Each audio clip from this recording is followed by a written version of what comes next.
Are you ready? I am ready. Wow, LA mating call. Ned's ready. Welcome, Smutters. Ooh, that is some ASMR on that pour. That is right in your mic. Welcome, Smutters, to the SibsReadSmut podcast. I'm Ned. I am Helen. Gorgeous, Helen. It's time for your weekly dose of that sweet, sweet smut. For those just joining us randomly in the middle of this season, this is a podcast. Welcome to a podcast. Just kidding. Sorry. This is a podcast where we read, rate, review, and tell jokes while discussing our favorite dirty romance novels. If you have book suggestions and or questions, reach out to us on the socials at SibsReadSmut, Instagram, TikTok, or email us at SibsReadSmut@gmail.com.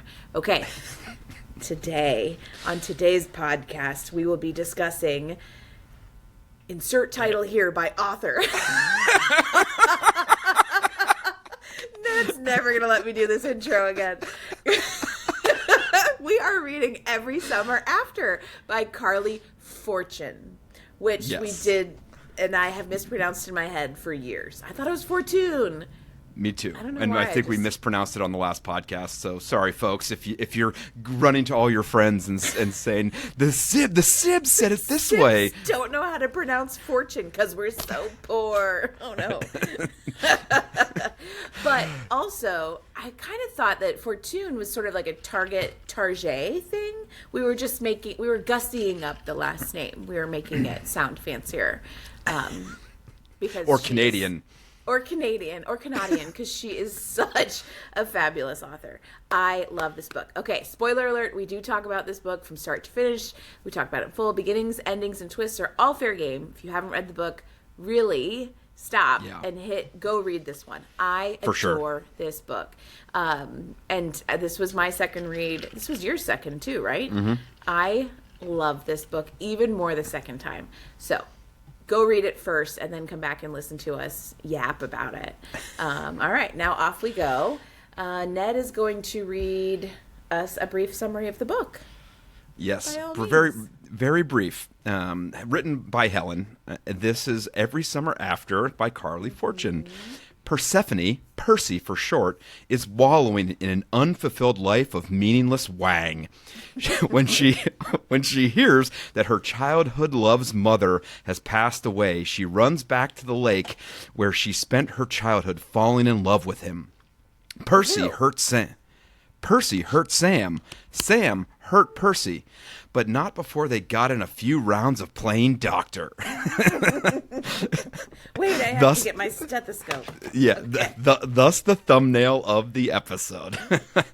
She needs to work some shit out while recounting all her dick dabbling and super hard memories at the lake. She finally realizes there's only one penis for her, Sam's.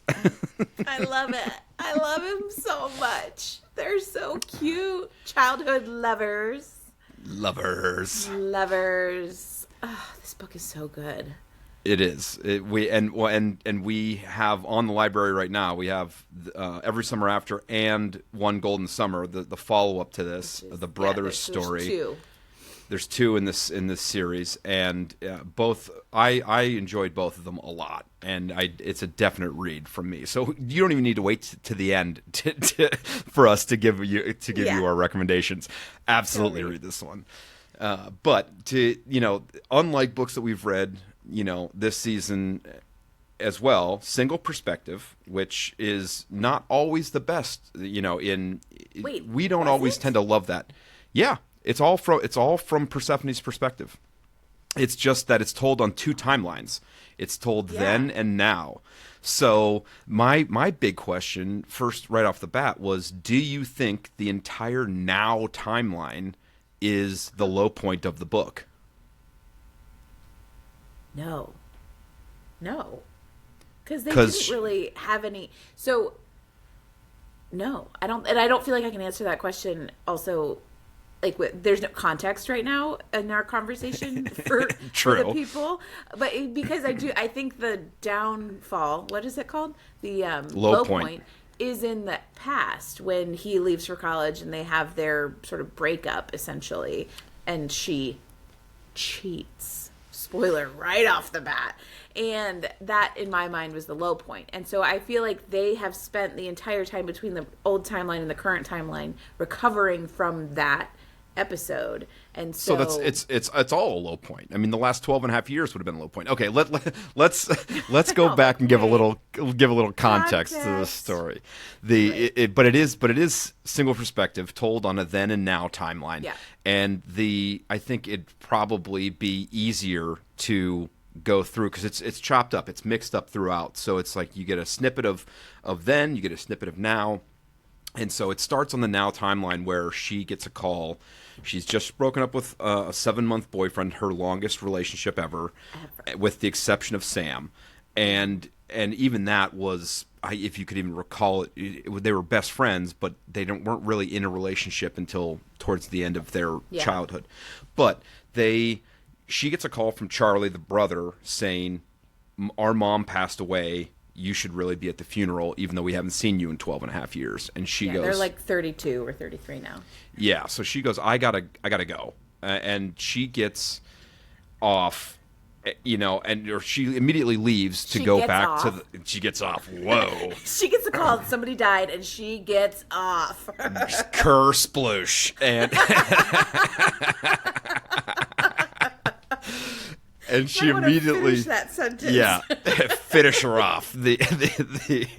She immediately runs back to the lake where her family spent summers during childhood, and then we start flashing back and forth between her first arriving at the lake and first meeting the boys next door, Charlie and Sam, and first meeting their mom and kind of young teenage love.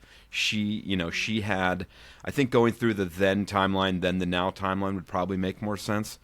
But she goes to her parents get her out of Toronto proper because she had a fallout with her best girlfriends, the mean girls, at school. She's 13. She's in middle school. The mean girls are mean girling. They exclude her. She's having a really hard time at school. So they decide to rush her away. They buy a lake house. So her parents are academics, I think. They're well-to-do, and so they go and they buy a house for the summer at Barry's Bay, which is a real place, and I did research it. We can go on vacation there if we want. It's a real place in Canada. That's where she grew up. Carley Fortune Fortune, isn't it? Yes, Fortune. She was born in Australia. Listen, I loved this book. The fact that I looked up shit about this book, you're welcome, listeners. This is a first time this season. Real book podcast now. And so she was born in Australia, and then she moved to Barry's Bay. And so she wrote this book. This is Carley's first book, and she wrote it essentially as an homage to her childhood. So her growing up at the lake, she grew up like Sam and Charlie. So they are townies. They're locals to Barry's Bay. Their mom owns the restaurant, the big restaurant there called the Tavern, right? Yeah.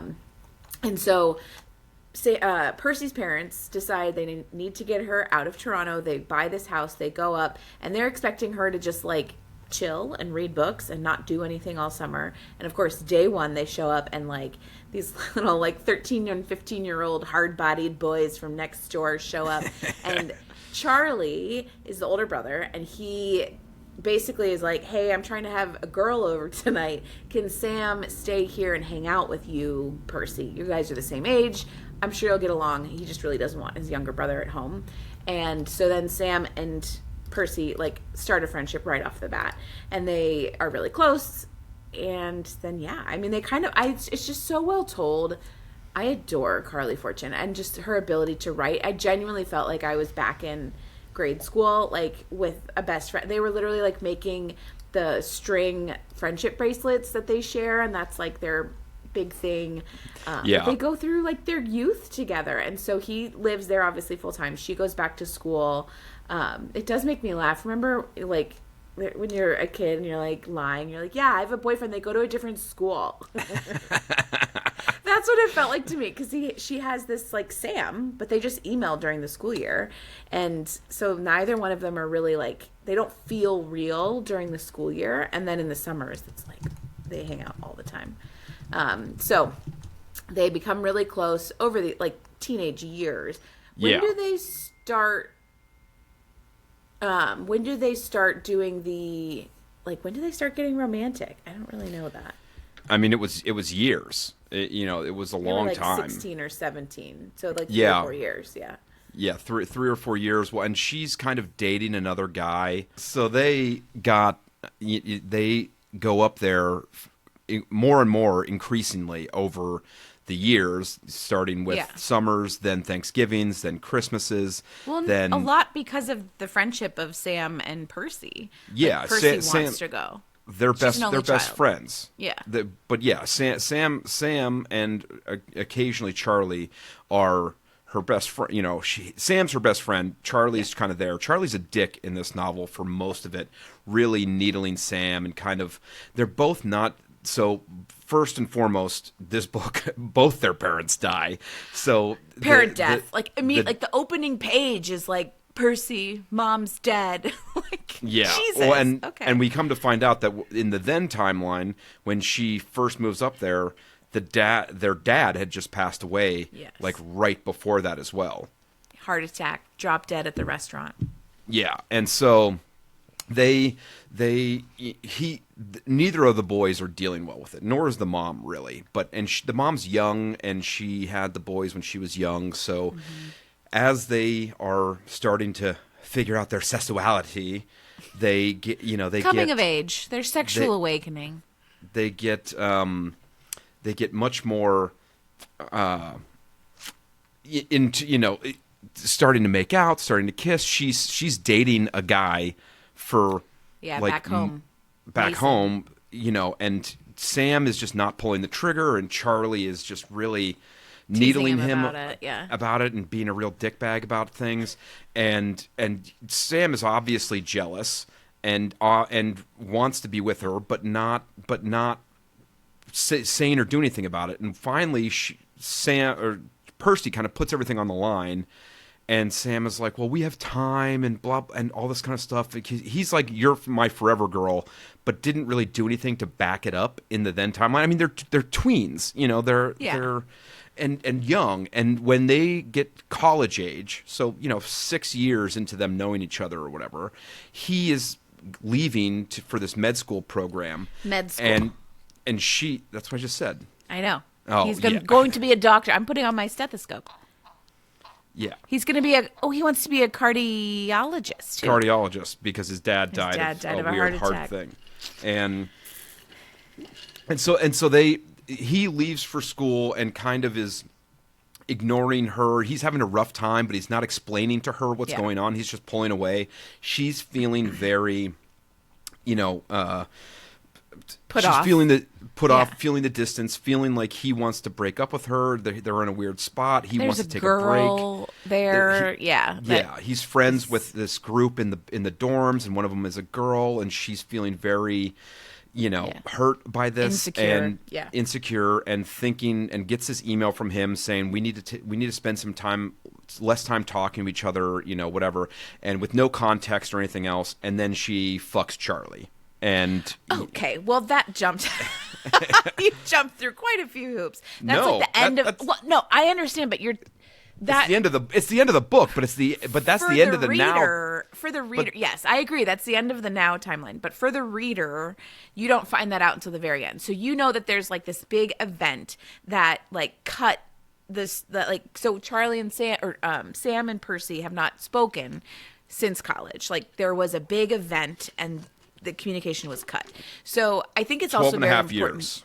I think it's very important to say too. So Charlie and Sam's parents were like childhood sweethearts. So they were, friends growing up, and then they were lovers, and then they were married. And so in Sam's head, his parents they fell in love as kids, and they stayed in love their whole lives. So I think that was his like best example of like a marriage and a relationship. So I think that very much informed his assumption that like we obviously care about each other, we want to be together, and we will be. Like there, he was not putting in the work that he took it for granted that they were going to be together forever. Yes. So as the reader, you know that there's like this big event that happens that like fractures the relationship.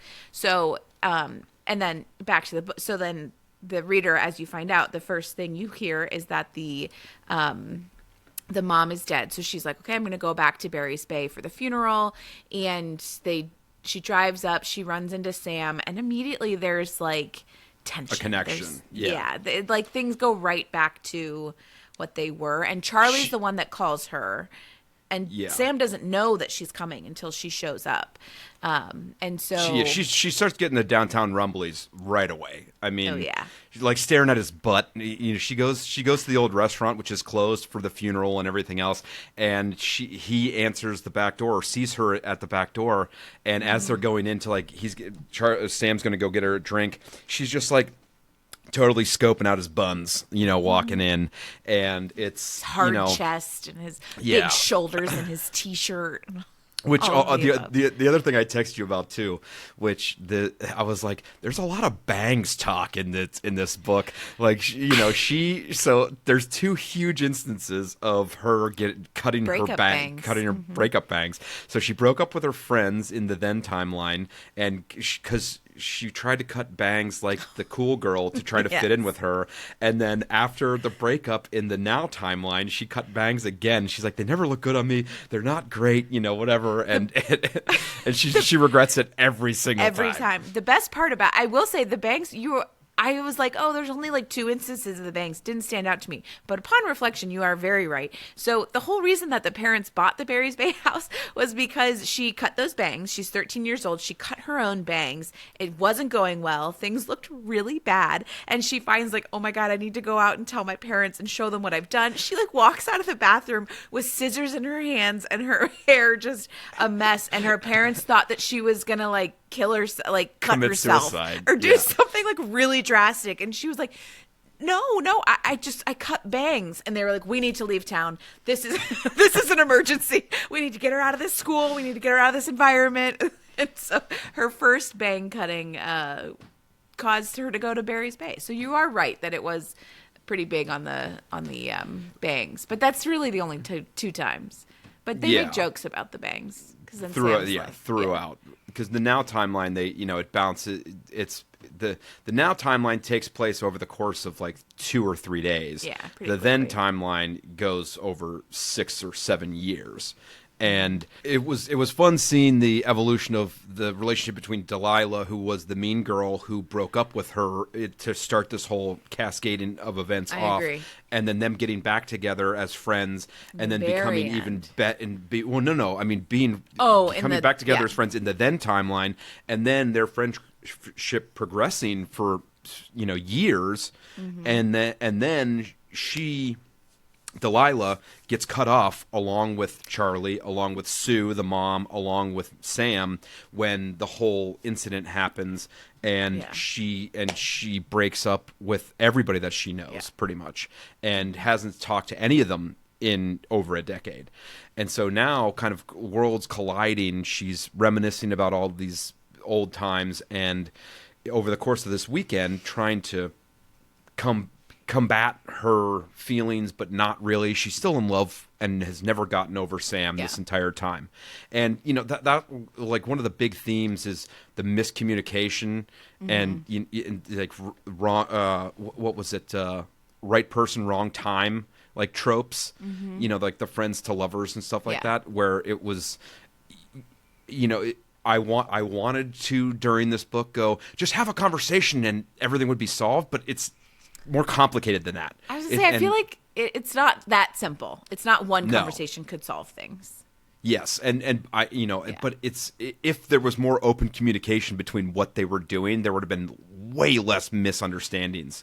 Sure, but they're teenagers. That's why I felt like it was so accurate to the experience of a frickin' 17-year-old or an 18-year-old going to university and like not understanding, thinking that they're doing the right thing by not trying to like put his worries and concerns on her, but then he just isn't communicating and she can't read his mind. And I just thought it was so accurate to an actual young adult's experience that it made a lot of sense. It was sad, but it was accurate. Yeah, well, and the then timeline is just kind of snippets of her.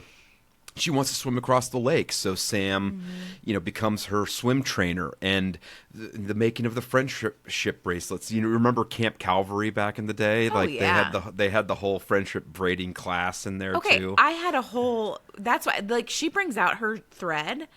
Kelly Curran and I were like the biggest. Like, we had every color thread. I could make. There were so many different patterns you could make, and all the little knotted ones. I bet if I tried to make a friendship bracelet today, I could. That's like very millennial coded childhood for girls, at least. Did boys make friendship bracelets at Calvary? I mean, we definitely had the plastic ones where you kind of like weaved them together. I mean, I remember making stuff like that. Box braids and stuff. Yeah, I remember doing stuff like that. Is Calvary where you didn't change your underwear for a week?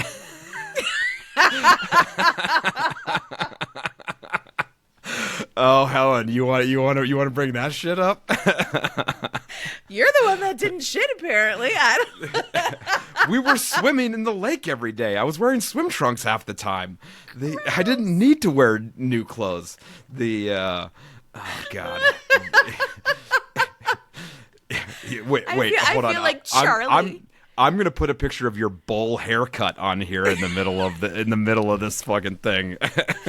Please do, and you can use the one of Dad. He sent it to me right before my wedding, and said, "Do you want to get this haircut for your wedding?" It's like, thanks, Dad. Thank you. Send me that picture because I'm gonna put it right here or here. Listen, I rocked a bowl cut. I'm not even mad about it. No, you did not. No, I hated it, and it was because I had pus running out of my ears. You had ear chlamydia. As a child, 2-year-old. That is not ear chlamydia. I had tubes. Butthead.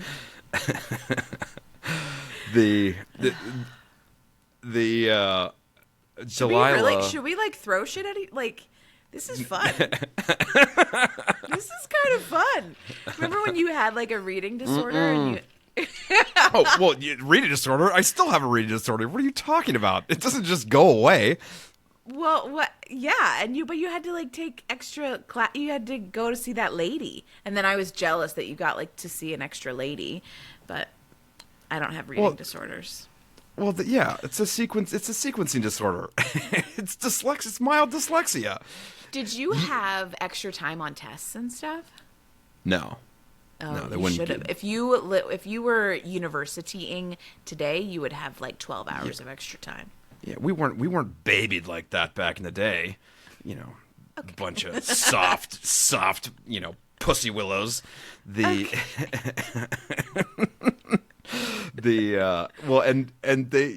Sam is studying to be a doctor, wants to be a doctor. Thank you for transitioning back to the actual story, Ned. Well, because talking about embarrassing conversations wherever else, Sam wants to be a doctor, so yes, he and Percy have a very like frank, awkward talk about periods and first kisses and wet dreams while they're like on the pontoon out in the middle of the lake. I forgot about that. He asked her if she menstruated. Yeah, and are you menstruating? You can't ask me about that. That's illegal. And she was like, what if I asked you about wet dreams? And he was like, you can ask me about wet dreams. I'll tell you. It was so funny. He's such a nerd. It's so innocent and cute, though, too. I mean, I like on our little, favorite scenes or favorite moments of this book, I put that one first on there. Periods, wet dreams, and first kisses convo on the dock. I'm like, it was funny. It was poignant. It was awkward. It was very, it was just a great scene. She has those snippets of young love, and it was the done. Banter is really Banter's good. Great, and the shit talking's fun, and Percy brings out a side of Sam that Charlie has been trying and failing to kind of like draw out in him. Yeah, and Sam is kind of grounding Percy a little bit with the kind of he's older than his years. Like he is. His mom talks about, you don't need to jump into the sex stuff right now. Like you can wait. And he was like, that made a lot of sense to me. He's like he's like thinking about their future because he, like you said before, is thinking long term with this. And he is. And she is insecure in not knowing what he's thinking. And he is not laying out his "you're my forever girl," well enough. And I agree that I don't think that he was laying it out well enough. I also don't know if he knew. Like I do feel like he was wise beyond his years and kind of an old soul. But again, they're teenagers. Like I genuinely don't think that he even maybe understood some things. He probably understood, but he probably didn't understand himself and his like what he was feeling to be able to explain it. So I think that's a hard part of being like young and in a relationship is like you are expected to communicate, to your point about all of these things. I think he knew. I didn't think he knew how to express it because I never got the feeling that he was not, when he explains it all, it made sense. When he pulled away, when he went away to school, he was having a very hard time adjusting. He didn't want to put his pressure on her. He didn't want to be a bummer on the phone call, so he tried to keep everything short. And to her, it felt like him pulling away and like wanting to break up. And to him, it was, I don't want to drag you down with me and make you as depressed as I'm feeling. That simple statement right there would have probably stopped her from sleeping with Charlie. And the bigger thing for me is, you said cheating early on, and I'm a ferocious hater of cheating. But cheating. In this case, with the I want to take a break type things and whatever else, if she went and slept with anybody else but Charlie, I don't think I would have had as big of an issue with it as her sleeping with his fucking brother. Technically, they were broken up. I mean, right? he wanted to stop talking as much, but it wasn't. She thought it was a breakup. He wanted to just kind of not talk as much on the phone and whatever else, limit their conversations because it was making him too homesick and whatever else. He expressed it very poorly, but he didn't not want to break up. He did not think it was a breakup. She took it that way, and Charlie was being a charming, douche, thinking and really macking in on her while she was vulnerable. Sort of. But if she would have slept with anybody else, if she would have slept with Mason, her ex-boyfriend, or whatever else, I would have been like, fine. But she slept with his brother. I mean, my God. And they come back from that? I'm like, ugh. So I mean, 12 and a half years is a long time, but... Charlie's like a very fun character. He's obviously the second book is based on him. I'm actually halfway through that right now. One Golden Summer. So Charlie from the jump is a ladies' man. He is a flirt. He flirts with Sam, even like, oh, you're gorgeous. You teasing, mean Percy? Percy. Not his brother. Honestly, all of these names can go either way. Percy is a boy in the Harry Potter world, and then Sam and Charlie can be girls too. Okay, so let's not. Okay. Anyway, Charlie from the beginning is it's not the weed that you took before this that's making you screw up all these names. It's the doctor's medicine. The doctor's medicine.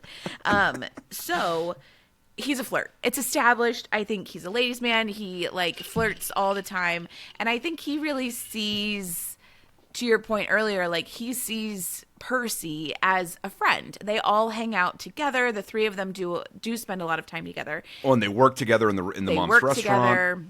Charlie has like rotating girlfriends that he has over a lot, but towards the end of the book, when they're getting older, he has come home from college and they're all working the summer together. It turns out there's sort of the start of the low point is when Sam is accepted early to his med school program. So he's going to end up leaving in like 3 weeks and miss their whole last summer. And he didn't tell Percy that he was applying for it. He didn't tell her that he got it. There was all this stuff that she was already kind of on edge. When she found that out, Charlie was like, you have to tell her. And she's like, tell me what? And he finally tells her and she gets really upset, of course. And so he leaves. And so Percy's there for the summer. Charlie is technically her friend. They work together. They go back and forth from the tavern every night. And he starts giving her the coaching lessons that Sam used to, and giving her rides in the boat. Yeah, swim coach. And so they were friends, sort of, like, because they all hung out. And then now Sam's removed. Charlie is just baseline a flirt, but he, as the reader kind of learns, like, he does start to have a crush on her because she is funny and witty and smart and pretty. And so he starts to catch feelings, but he is absolutely not going to act on them. And he is pretty serious about that. And honestly, the only reason that things moved forward with them, there was like one drunken night towards the end of the summer after Percy threw herself at him. She threw herself at him after she got that email from Sam saying, like, I kind of want to take a break. I don't want to talk as much, do all this stuff. So, Percy was really hurt that whole summer by Sam. And then she decided to jump on that Charlie train. I called that wrong brother bangarang. There weren't that many sex scenes in this book. We finish your point, and then we can go through them. That was just my point. I think it was really her throwing herself at Charlie. I think Charlie catches a lot of flack for engaging and doing it, but like in the morning when he woke up, and I think too, The Summer I Turned Pretty is like one girl. You're not going to understand this reference, but there's like one girl and she's going for two brothers, and it's like back and forth, and she dates both and sleeps with both of them.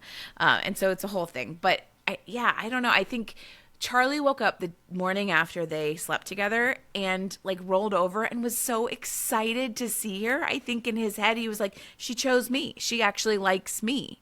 And then she has a panic attack. And she has a panic attack. And she's been having panic attacks for the 12 and a half years going up until the funeral, she has a panic attack. And Charlie sees her having a panic attack at the funeral reception and goes, "Oh, that's what happened to you right after we slept together the next day." Sam immediately regretted it, immediately had a panic attack, flipped out, and Charlie, to his credit, takes care of her and makes sure that she's okay. But like it was immediately not right. She regretted what she did, and he saw that. He knew that.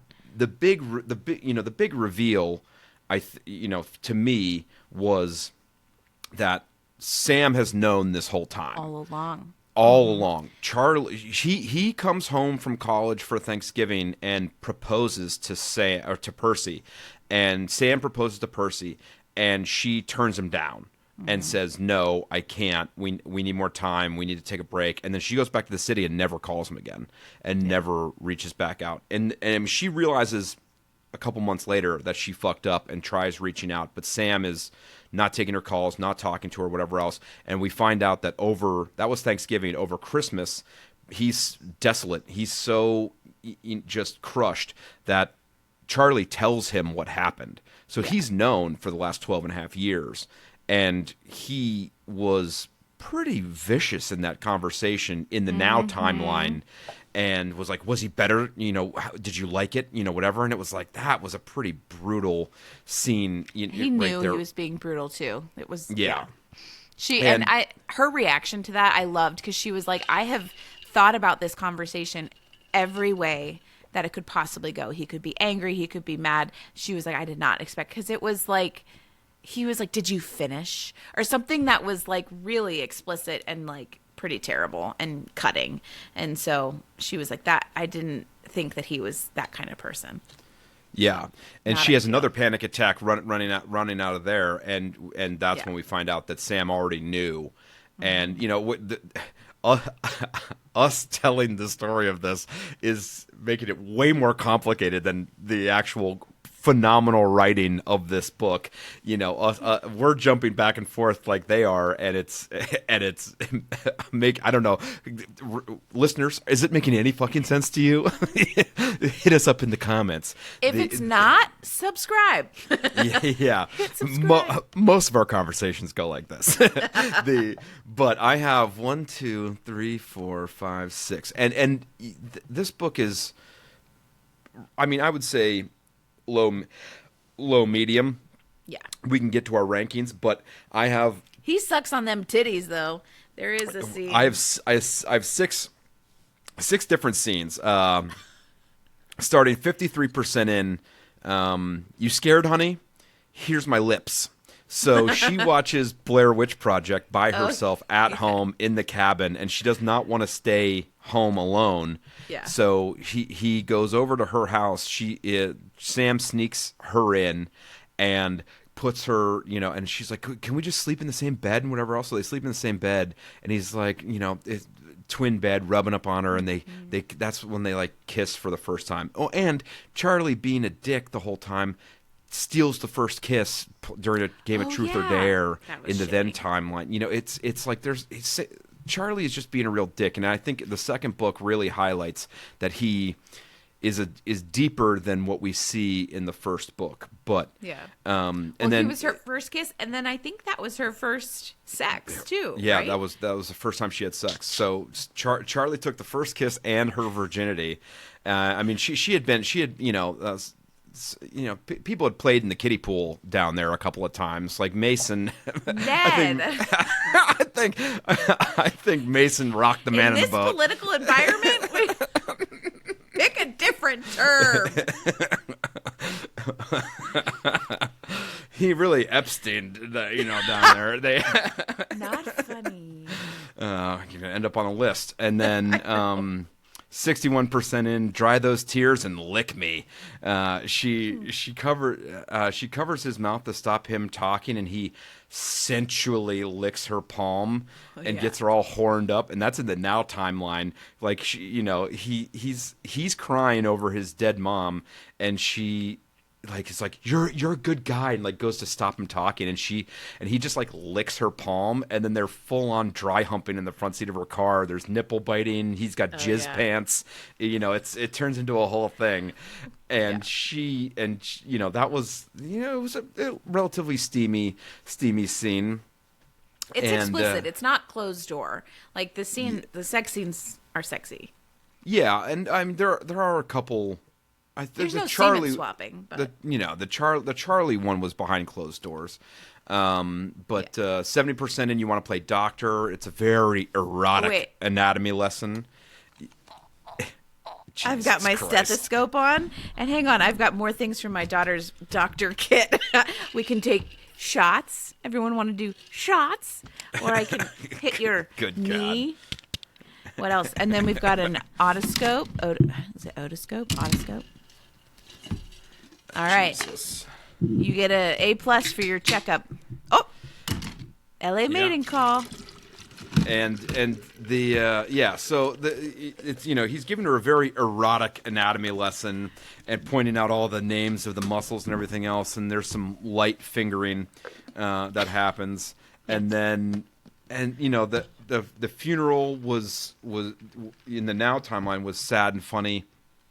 And then, it cuts back and forth pretty quickly, where if you're not liking what's going on in the then or the now, it jumps pretty fast between the two. So you're never like really stuck, which is one of the things I think we have problems with when it comes to single perspective stuff, is that they keep harping on the same shit over and over and over again. And she's constantly thinking about the fact that she slept with Charlie. We don't know it. She keeps, Carley of an event. There's Fortune, a reason. There's a reason, and we don't know about it till the end. But if she's harping on it too much in the now timeline, it quickly goes back to the then timeline where it didn't happen, and she's not thinking about that, and she just has all this teenage angst and awkwardness to deal with.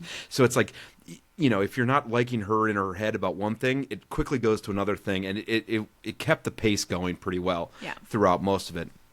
And 75% in, Happy New Year ball drop. I think that's the first time that was. When does the boyfriend come up to visit? I don't think any hanky panky happened during that. No, he was just kissing her or whatever else, and the Sam sees them interacting and Mason is the boyfriend's name from the city, is being all handsy and grabby because he knows how close they are. Yeah. And Sam kind of just stands up and walks out, and you could see that he was aggravated. And within like a week or two, Percy just breaks up with him and says, "Yeah, you know what? It's not working out." And Delilah's cousin. It was more bummed out than Mason actually was that she broke up that she broke up with him.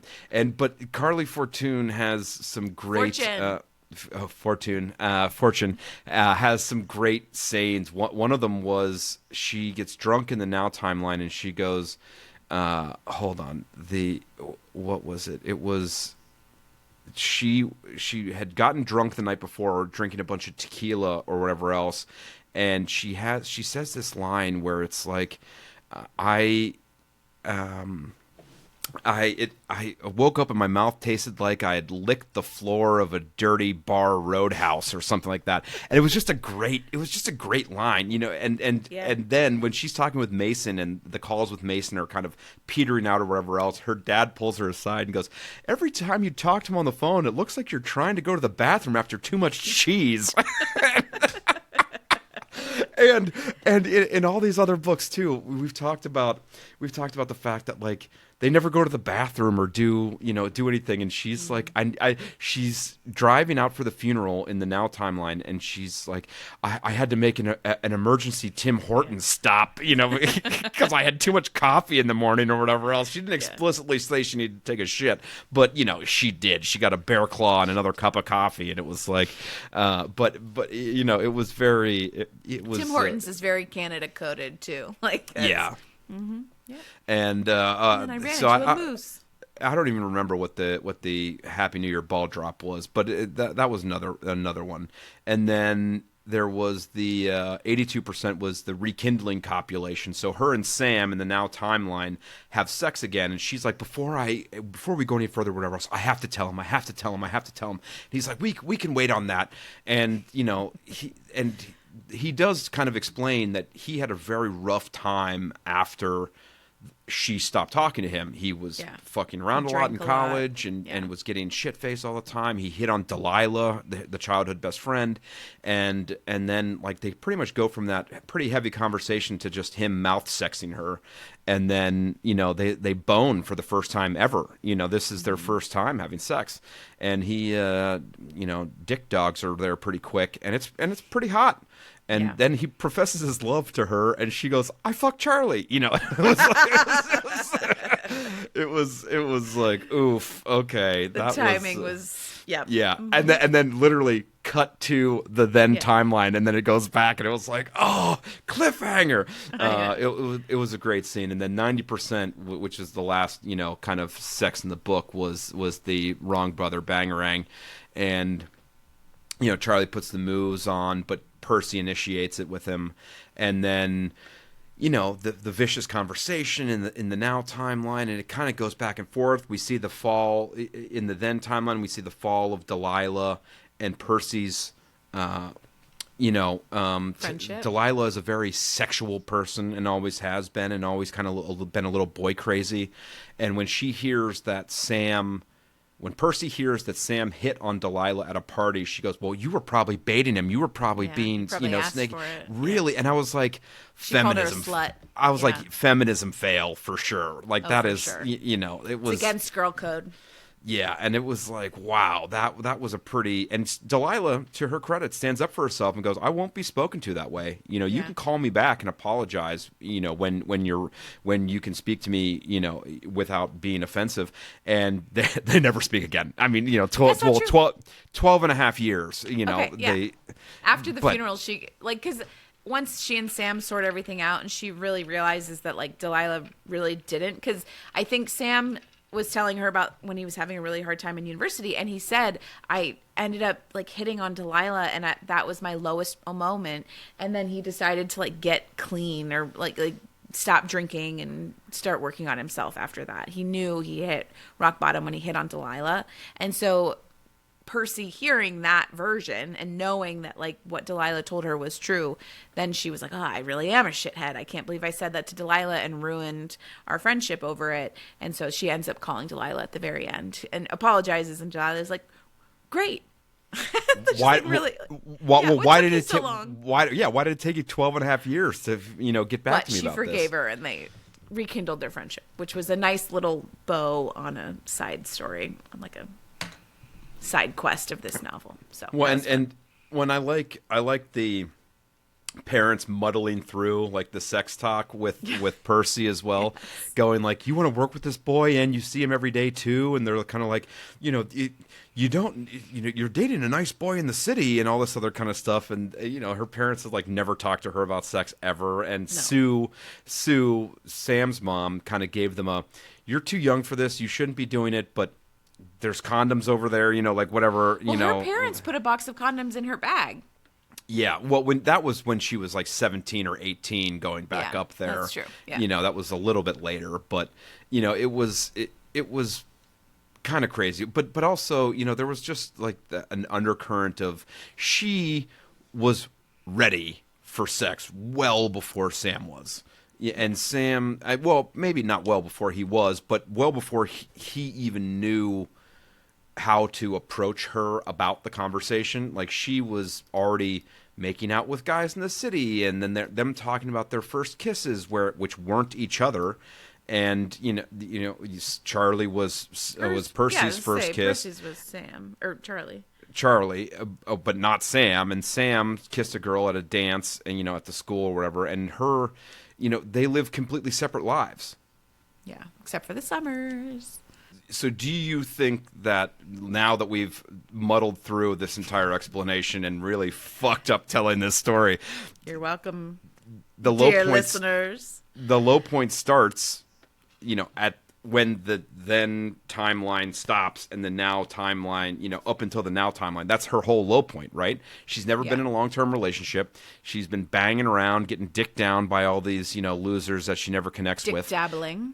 Yeah, and she just, has kind of just put her life on hold until it's thrust back in her face with the death of the mom. Kind of. I will say she wanted to be a writer, so her writing was sort of a theme throughout the entire book. She would bring these short stories, and the only people who ever read her stories, or that she let read her stories, were Sam and Delilah. Who always told her there should be more sex. Make it spicier, which was really funny. I loved that detail. So she wants to be a writer. She ends up going to college in Toronto because I think her parents are professors at the university. Yeah. So she gets a good deal. She goes there. Obviously, everything happens, the fallout with Delilah and Sam, who are at the same college somewhere else in Kingston. And so she goes into writing. I mean, she does actually really well in her career. So she starts working at a magazine, she's writing, and then I think by the end she's like a senior editor or something. Senior editor doing very little writing, yeah. Yeah, but she works her way up at a magazine, and like her career wise, she's doing okay. She's comfortable, and I think her parents are pretty well off. They are, during the whole current, like the funeral portion of this book, they're on like they're cruise. Just conveniently away. They're like on a European cruise, no contact. So it's kind of like, how do we just remove two characters from this book? But they were kind of side characters, even in in the then timeline. For sure, but they were her parents. They were around, and So in the meantime, in the 12 years that had passed, they also sold the house, the cottage up in Barry's Bay, because obviously their kid didn't care to go there anymore. And then they just kind of exit stage left. You don't really hear from them again. Yeah.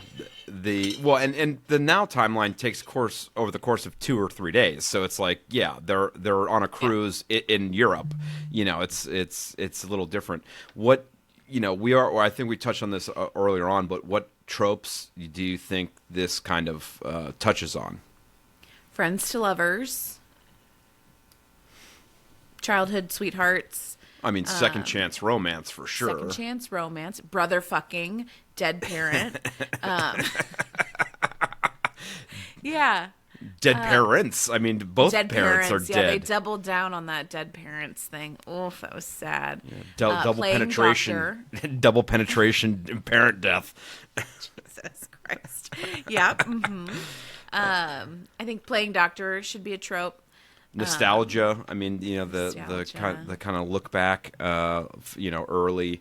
Early family stuff. I'm the callbacks to like like she got him a gift once that was like the game of Operation because he knew he wanted to be a doctor when they were little, which was super cute. The movies that she picked, like Blair Witch, was hilarious. It made me laugh that was the movie. The Evil Dead made Delilah pee pants, which was a great scene too. Which is why they broke up with her in grade school or whatever, because Delilah was pissed that all the other girls saw her pee her pants at a very scary movie, whatever. Mm-hmm. And so she blamed Percy for picking the movie. She was like, and Percy was like, we're just going to clean it up and move on. And Delilah couldn't let it go. I thought that was another great scene. Yeah. But, there's a lot of heaviness in this book, too. I mean, theme-wise, the guilt and secrets, the regrets and consequences of your mistakes. There's a lot of heavy themes and teenage awkwardness that kind of blend together in, the interwoven back and forth. I mean, it was great. I mean, it was a well-told story, and it had a lot of depth to it, and just enough spiciness where it was like, okay, we can include it on this podcast, but it was, it was relatively in the low medium category, Smutter meter wise. Is that where you'd put it too? Yes, I would put low medium because of the titty sucking. So the dry humping. Yeah, and the car stuff. A lot of car stuff. Low medium. Yeah, and I think that this book, she writes incredibly well. I don't want to compare her to Emily Henry because it's slightly, but in terms of like spice level, I feel like this is similar to Emily Henry, where the books, like, I don't even care about the spice level because the books have so much plot and so much character that like the spice is great, but it just feels like a bonus. I'm not reading her books, Carley Fortune, real boner for the porn. I'm not reading it for the spice level's a real boner. But yeah, I agree. I mean, she's pretty phenomenal, and so she had this book come out in 2021 or 2022, and then she wrote a standalone. Meet me at the lake or whatever, which was also great. And then she talks about at the end of the second book, which you haven't gotten there yet, but she talks about going to book signings and stuff, and people are going, well, what about Charlie? Like what's going on with Charlie? They were hunting her down, going, we want to know about Charlie. So she finally wrote it. She was like, I had to wait to find out to figure out the Charlie book until I could figure out what the female main character was going to be. Yeah. And again, she loves Carley Fortune talks about there's like Goodreads questions about Charlie too, asking her like, when are you going to write his book and stuff, and she's like, I loved Charlie. He was like my favorite character to write. So to your point, she really wanted to get his story right. So I think that was her third or fourth book. She has 5 books that are out, and then the 6th book is coming out in May of 2026. So coming right up, which is exciting. And that's a standalone. Soon. Yeah. So the Barry's Bay has the 2 brothers. So Sam and Charlie both get a book. And I like the second one. You're still in the middle of it, so we can update the populace on another episode. But I'm enjoying it. It's great. I just loved Sam and Percy from like the get-go. So I don't know. I'm having a hard time, and maybe I shouldn't have read them back to back. Maybe I should have given them some more time. Also, in fun news, I was doing all my research about this book, and go read this book right now because it's being made into a show.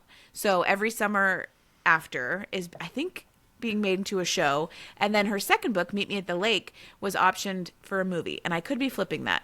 Maybe every summer after is a movie and Meet Me at the Lake is a show, but one or the other. So they're both being made into like TV stuff, which is great. She's super hot right now. So hot right now.